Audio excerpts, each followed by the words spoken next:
I've met so many people who said, if you asked me 5 or 10 years ago, I would have laughed in your face. But now I'm seriously considering whether there's something in this Christianity thing. And I think it's because they've kind of been given intellectual permission to take it seriously again.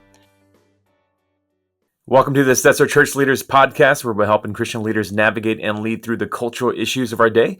My name's Daniel Yang, National Director of Churches of Welcome at World Relief, and today we're talking with Justin Brierley.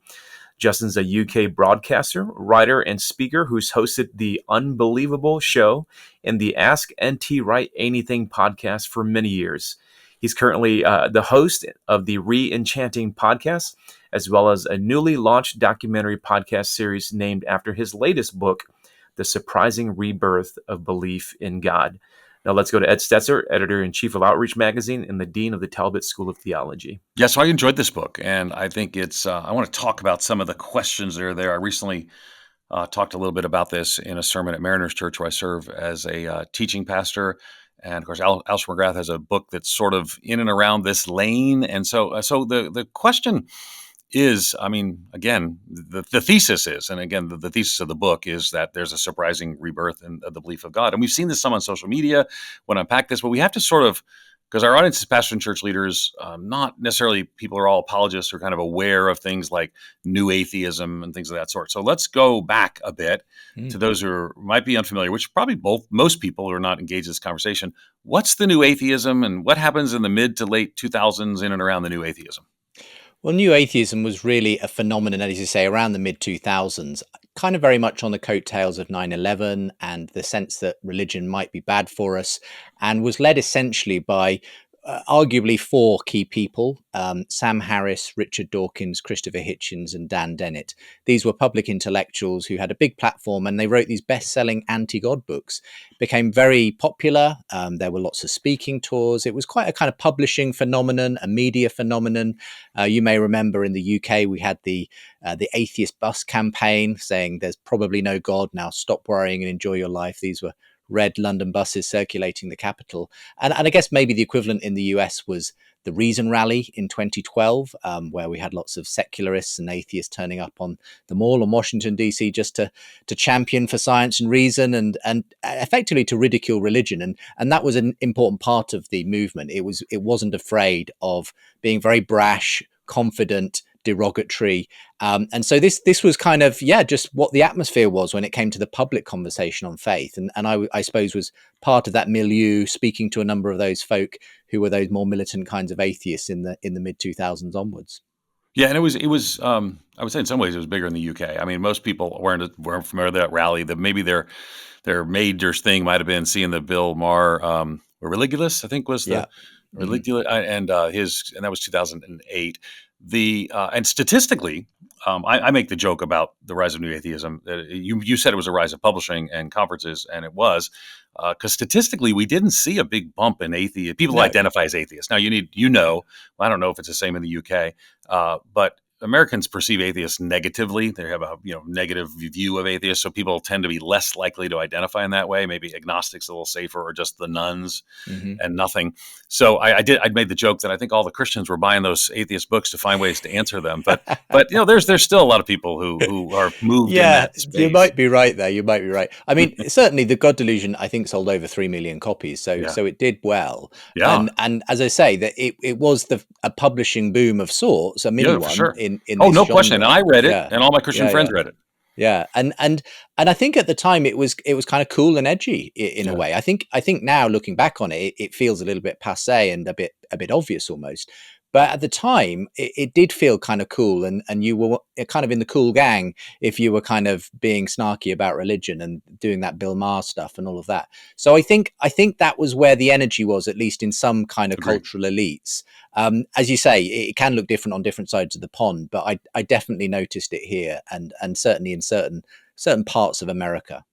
Yeah, the bus camp. We had news stories about the bus campaign over here. But eventually, and part of the theme of your book, The Surprising Rebirth of Belief in God, is that the new atheism didn't provide the answers that people were thinking, didn't catch on. There's been some, I don't know what the right term is, but backlash or response or some to it. So why do you think it failed?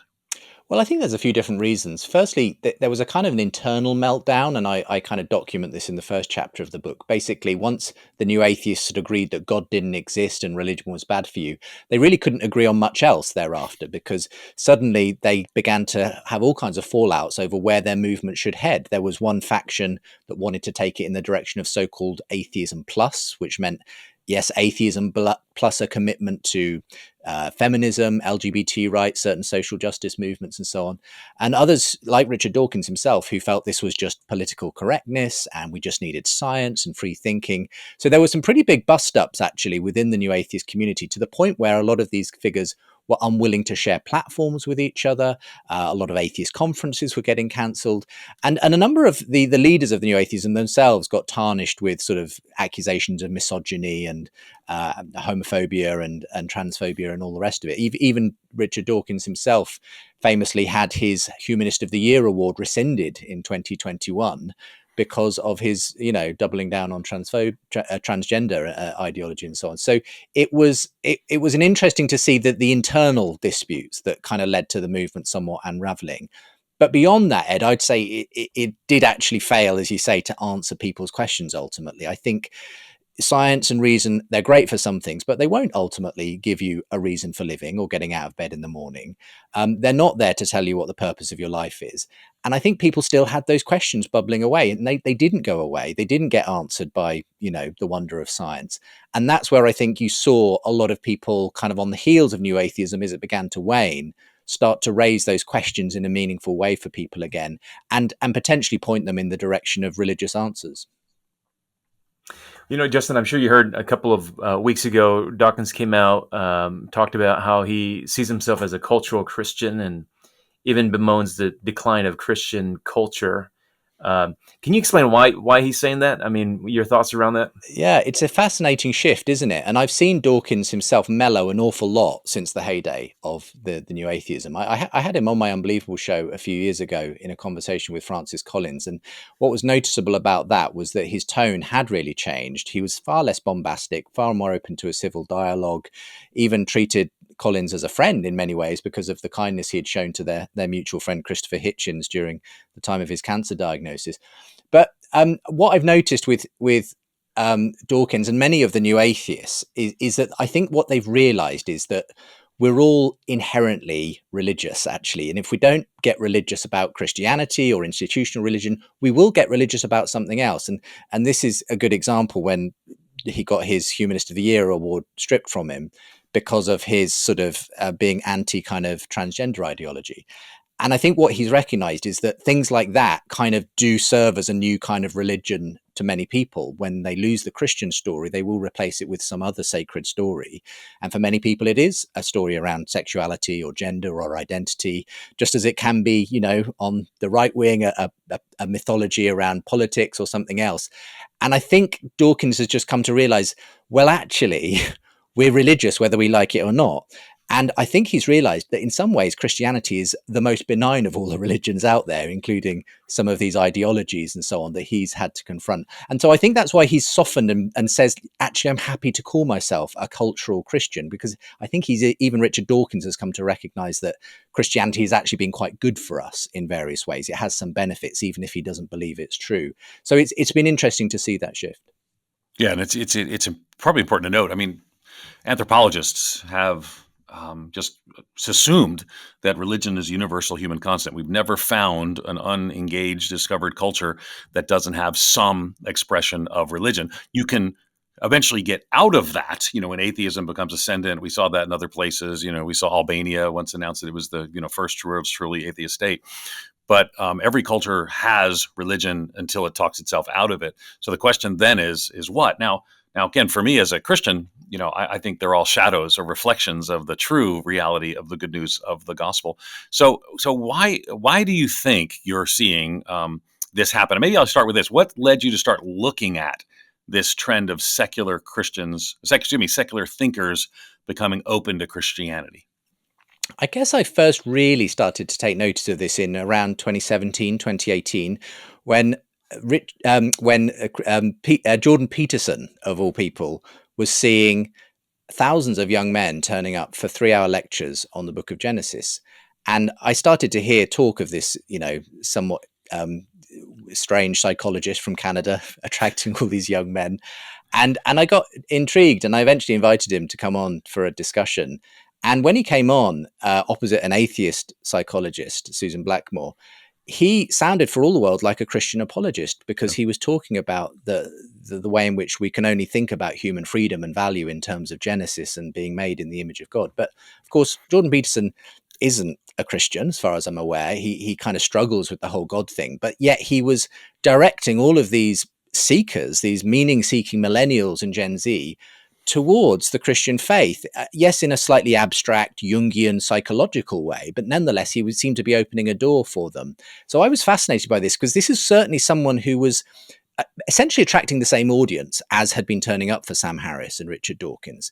So it was so interesting to see them flipping from kind of turning up to kind of deride the Bible, only 10 years previously, to now kind of sitting in rapt attention at this person telling them that actually the Bible was full of wisdom and meaning and these stories that kind of define what it means to be human. So he was kind of the catalyst for me just looking at this more and more. And I suddenly started to see more and more of these secular thinkers who were very much standing against that dismissive attitude of the new atheists. And even though they didn't necessarily believe in it, they didn't necessarily call themselves Christians, they were nonetheless very open, sympathetic to the value of faith. I saw this with people like the historian Tom Holland and his book Dominion, when he wrote that. Douglas Murray, quite a well-known secular cultural thinker here in the UK. Again, when I had him on my show, he described himself as a Christian atheist. Contradiction in terms, obviously, but essentially what he meant was, I just acknowledge, even as I don't believe in Christianity, that all of my values essentially come from Christianity. And so the more that I saw some of these folks popping up, I realized there's something happening here. There's been a definite shift in the atmosphere. These are not people dismissing and belittling Christianity. They're taking it very seriously. And actually, these were people with fairly large platforms as well. I mean, to take Tom Holland, he co-hosts the most popular history podcast in the world. And he frequently talks about the value of Christianity on it. So I was just fascinated by the way in which the tone of the conversation seemed to be shifting in this way. Yeah, I mean, if you think about sort of the era that you were talking about, the late 90s, early 2000s, I mean, so much of how Christian apologetics was essentially presuppositional apologetics. And I'm curious, I mean, from what you're seeing with Jordan Peterson, I mean, he really shifted a conversation on, like, how do we make meaning? What's the foundation for how we make meaning? And so do you see some of these like shifts as positive outcomes for how Christians can engage in apologetics moving forward in this new atheism? I think so, because sometimes I think Christians can get stuck answering questions from 10 or 15 years ago. And those are important questions, don't get me wrong. And I spent a lot of my career kind of doing battle with the new atheists, hosting conversations between Christians and atheists in the vein of Richard Dawkins. But in the end, I think it's important for us to recognize that sometimes the questions do change. And I think they have in the last 10 years. And the Stetzer Church Leaders Podcast is part of the Church Leaders Podcast Network, which is dedicated to resourcing church leaders in order to help them face the complexities of ministry today. The Church Leaders Podcast Network supports pastors and ministry leaders by challenging assumptions, by providing insights, and offering practical advice and solutions and steps that will help church leaders navigate the variety of cultures and contexts that we're serving in. Learn more at ChurchLeaders.com/podcast network.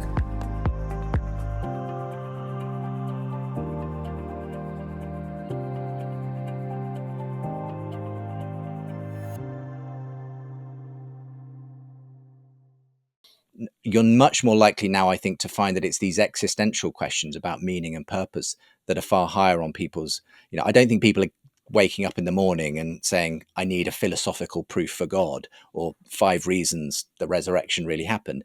They're asking, give me a reason to get out of bed in the morning. And that's where people like Jordan Peterson are stepping in. I think what we're seeing is the fruition of a meaning crisis in our culture. And I see that in large part down to the fact that we have lost the Christian story by and large in the West. And as we've lost that story that once gave many people a sense of their purpose, their meaning, and their identity, they've gone off looking for it in all kinds of other places. But as I've said, these aren't places where you'll really find fulfillment. You're not going to find fulfillment by putting all your meaning, purpose, and identity in sexuality or gender or a political project. They're all false idols in the end. And so for me, I think that's why there's been this kind of return to people asking these questions, and psychologists, like Peterson, Jonathan Haidt, John Vervaeke, they're all identifying this meaning crisis, and interestingly saying maybe we threw the baby out with the bathwater when we rejected Christianity. Maybe there was something in there that actually did help us to flourish as human beings. And so that's the way I've seen that kind of meaning question really come to the fore recently. Yeah. So that is obviously a shift in the way apologists might engage. Of course, I'm here at Talbot, and we have this very robust apologetics program. We have these kind of conversations as well. So, but I guess the question is, and people can come study apologetics, right? We'd love that. But our audience is mainly pastors and church leaders. So, and maybe in a sense, it's easier for them to have the meaning conversation rather than the evidentialist apologetics conversation with which they may be less familiar. So how would pastors and church leaders themselves and maybe lead their congregations to engage people who disbelieve in 2024 and beyond?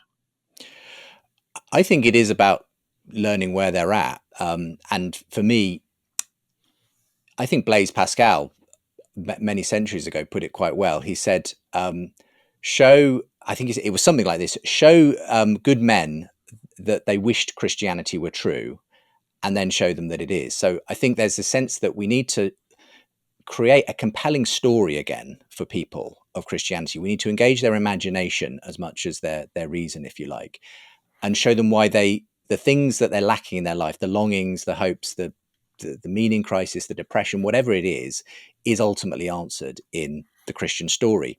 And that can be done through all kinds of means, through art, through literature. But I think there still is that need for the evidential side. I don't think we've lost that altogether in the process, because at some point, someone will also need to be shown that it is true, that the longings that kind of fit this story so well do actually have a real basis in history and fact and philosophy and everything else. So I'm not in any way disparaging that side of apologetics. It's just that I think we need to start probably with actually the meaning side, the imagination and so on. And it's fascinating to see, even contemporary sort of neuroscientists and psychiatrists. I don't know if you guys have heard of Ian McGilchrist, but he's a fascinating thinker who has really, I think, opened up this whole area with books like The Master and His Emissary, the way that we have this kind of divided brain, and that so often in our culture, and this is especially true of the new atheists, we've tended to focus on left brain thinking, essentially, where we just compartmentalize the world into facts and logic and boil it all down into that purely kind of abstract sort of way of looking at the world. And he says we were never designed to do that. We should actually have the right brain, which is all about coherence, big picture thinking, imagination, intuition, and so on. That was supposed to be the dominant hemisphere, and the left hemisphere was supposed to, as it were, be the emissary, the servant of the master. And he thinks we've developed this technocratic culture which is inhibiting that, and that's part of why we're living in this meaning crisis and the mental health crisis as well. And so Christianity, I think, needs to kind of sort of understand that that's what's going on at a brain level, partly because actually we're made to live in a story that makes sense of our life. And so we've got to get back to telling that story well, kind of in an imaginative way that appeals to people's imagination, intuition, that right side of their brain, because it turns out, as we've been discovering, we are inherently religious, and to deny that is to kind of deny who we are ultimately. So, but not all religions are true. Not all should have the same place. And so, obviously, like you, Ed, I believe all of these other stories are simply dim reflections of the ultimate true story in Christ. And for me, it's about how do we put that story back at the center in people's imaginative lives, as much as we tell them about the kind of evidential reasons why they should believe that. Probably the American pastor theologian that most would credit, as sort of, that pastor mix apologist would be, like a Tim Keller. And you think about, he wrote The Reason for God, and then eventually he followed it up with Making Sense of God. And it kind of illustrates your point here. Speaking to teaching. So if a pastor is going to adjust their teaching to accompany both, or to accommodate both the rational but also the meaning making component of this? How might they approach this? And then you also brought in the physiological dimension as well, as how people process in their brain chemistry and all that stuff. Like, help a church leader think through how this might change the way that they teach and preach.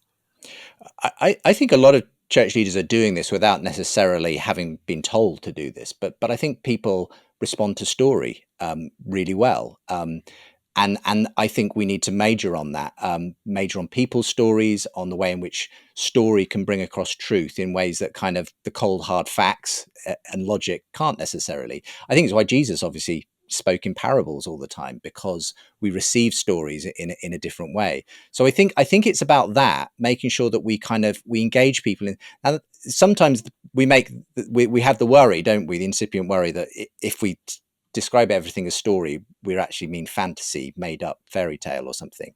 I don't think that's true. I think actually it's fine for us to actually engage in, to some extent, storytelling of various kinds, because ultimately I think it's a key way in which our brains do receive information, and we understand the truth, and we can separate out when we've got fact and fiction. My children can tell, when I'm telling them a story that they're meant to understand as allegorical or whatever, but somehow it can transmit truth in a way that simply hard facts and logic doesn't always. So I think there's something about just becoming more imaginative storytellers that will really do this. I've made friends recently with Martin Shaw, who's interesting. He's a mythologist and storyteller who had quite a dramatic conversion to Christianity just a couple of years ago, and he's someone who has been very invested in the way lots of cultures and different religions have told stories and mythology.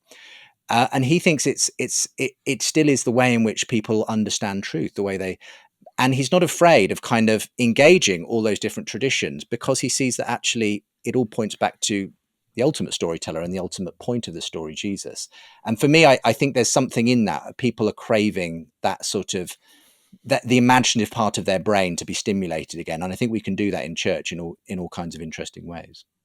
Yes, famous quote from Illich about was asked whether you change the world through revolution or reformation, and neither. Rather, you want to change the society, you have to tell an alternative story. And I think the question for a lot of people is how best to tell that story. And I think for a lot of evangelicals right now, our perception of that story is fractured. And we're kind of trying to figure out what is that story we're trying to tell. Because one of the things we're facing is this rising, there's a rebirth, but there's also a rising secularism with its accompanying progressive approaches to things that sometimes put Christians on the outside of cultural conversations. So I'm interested, though, where you're seeing on the other side, where people are actually, well, again, the title of the book is The Surprising Rebirth of Belief in God.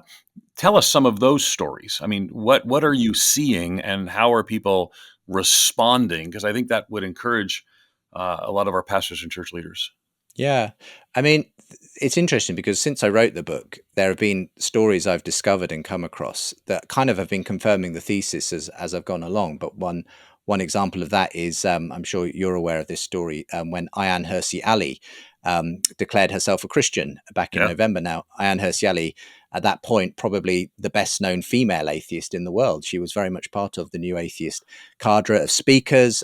She was this Somali-born atheist. She had come out of a background of fundamentalist Islam, rejected it, wrote a book decrying religion called Infidel, but then, only very recently publishes this viral article saying why I am now a Christian. And essentially, she gives a lot of sort of socio-political, cultural reasons why she's embraced Christianity. She sees it as a kind of bulwark against some of the foes that she sees in our culture, whether it be from sort of the progressive left or Putin's Russia, China, fundamentalist Islam, and so on.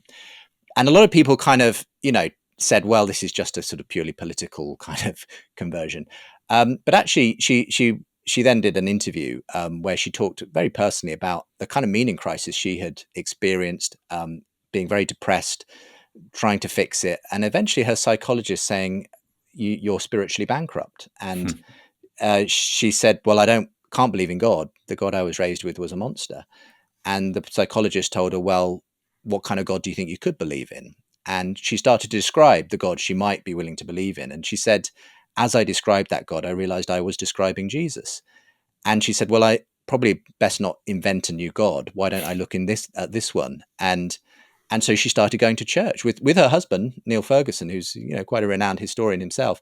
And so it's just so interesting to see that. Now, I don't know exactly where she is on her journey, but certainly she is describing herself now as a Christian. She says she's looking into this story. She wants to, and it's fascinating to me that can happen to someone. It is quite like a Paul on the road to Damascus kind of story, that one, because she was absolutely the last person you would expect to say she's now a Christian. So if it can happen to Ayaan Hirsi Ali, I think it could happen to a lot of people, actually. And I mean, on the more kind of imaginative end of that spectrum, one of the stories I tell in the book is of Paul Kingsnorth, who's a fascinating storyteller, poet, novelist.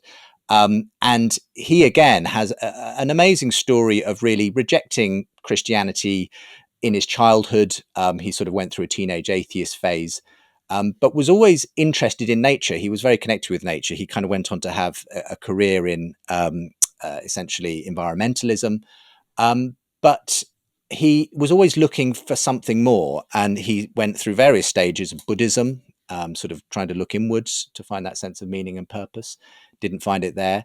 Actually tried Wicca, essentially sort of paganism, chanting in the woods, kind of trying to worship nature itself, and still realized it wasn't doing it for him.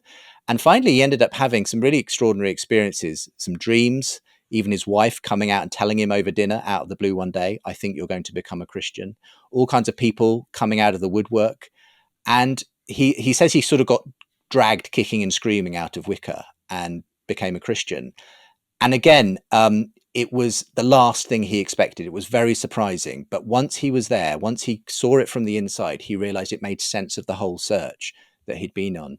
And again, I think if it can happen to someone like Paul Kingsnorth, it could happen to anyone, because there's this, I just sense that there's kind of, people are kind of willing to open themselves up again. I've met so many people who said, if you asked me 5 or 10 years ago, I would have laughed in your face. But now I'm seriously considering whether there's something in this Christianity thing. And I think it's because they've kind of been given intellectual permission to take it seriously again. And I think it's because it's also coming with this meaning crisis where they're wondering, well, what else is there? And I just feel like something has really changed in the atmosphere. And those are the kinds of stories I tell in the book. And I'm bumping into them more and more at the moment. Do you feel the religious nuns, which in the U.S. means a lot of different things, nothing in particulars and atheist agnostics, but do you think religious nuns is that a positive category, better than atheists? Is it just a bunch of people saying, we'll wait to see if Christians sort themselves out before we re-identify? What are your thoughts around religious nuns and how we might even engage them?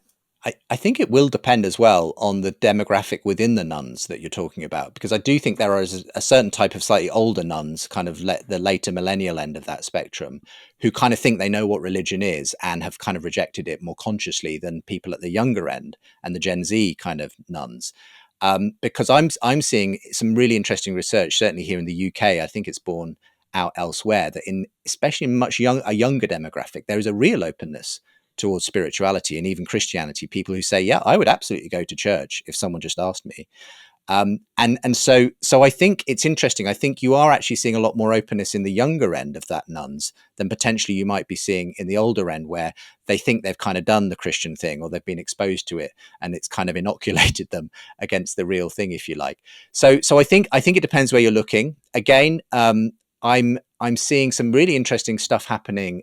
Finland, I don't know if you guys heard of this, but there's been a remarkable upturn in the number of young men attending church, saying they believe in God. Now, it could be just a strange anomaly.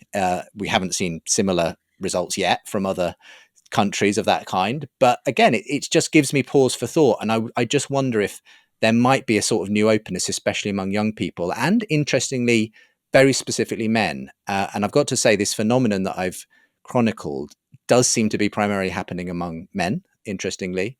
And I just wonder whether, there's just something going on that's perhaps particularly around men feeling like they've lost their sense of purpose and identity in the 21st century West, that's kind of pushing them in this direction of something that they think will actually perhaps answer that. Yeah, we would certainly observe a crisis of young men in here, and my times in the UK.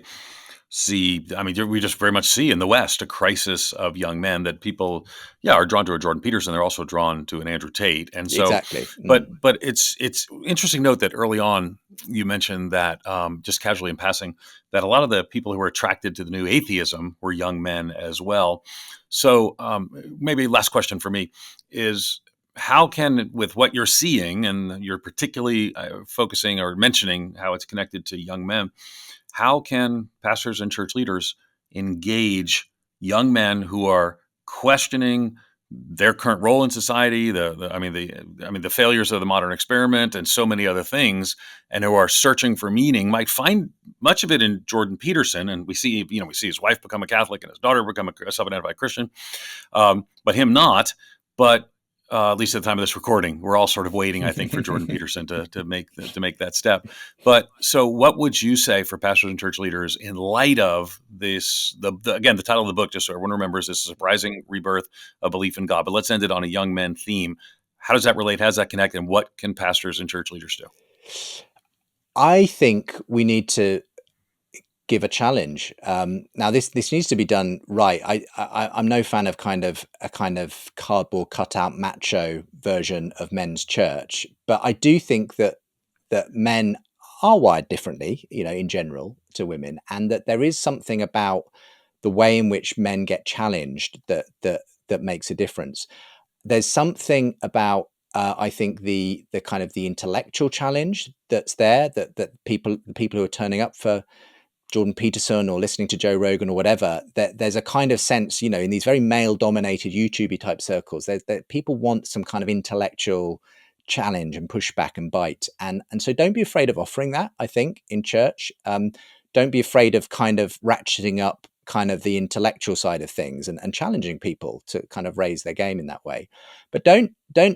I would say the other thing is, and I hear this from a lot of the secular intellectuals who are quite attracted to church and Christianity, is don't dumb down the sort of the ethical challenge and just the weirdness of Christianity. So this is a favorite phrase of people like Douglas Murray and Tom Holland, is they say, keep Christianity weird. You won't attract me with a kind of so bland and like the culture Christianity that it becomes almost invisible. They want the strangeness, the weirdness. They want the mystery, the awesomeness. Don't pretend miracles don't really happen. Major on the miracles, they say. That's the unique contribution right now of Christianity in the world. So I think it's a combination of all those things. Keeping Christianity weird, the challenge of Christianity, don't dumb it down, and just expect more of people. And I think you'll find that men do respond well to that. We've been talking to Justin Brierley. You can learn more about him at ChurchLeaders.com, and be sure to check out his book, The Surprising Rebirth of Belief in God. And thanks again for listening to the Stetzer Church Leaders Podcast. You can find more interviews as well as other great content from ministry leaders at ChurchLeaders.com/podcast and through our new podcast network, ChurchLeaders.com/podcast network. And again, if you found our conversation today helpful, I'd love for you to take a few moments to leave us a review. That'll help other ministry leaders find us and benefit from our content. Thanks for listening. We'll see you in the next episode.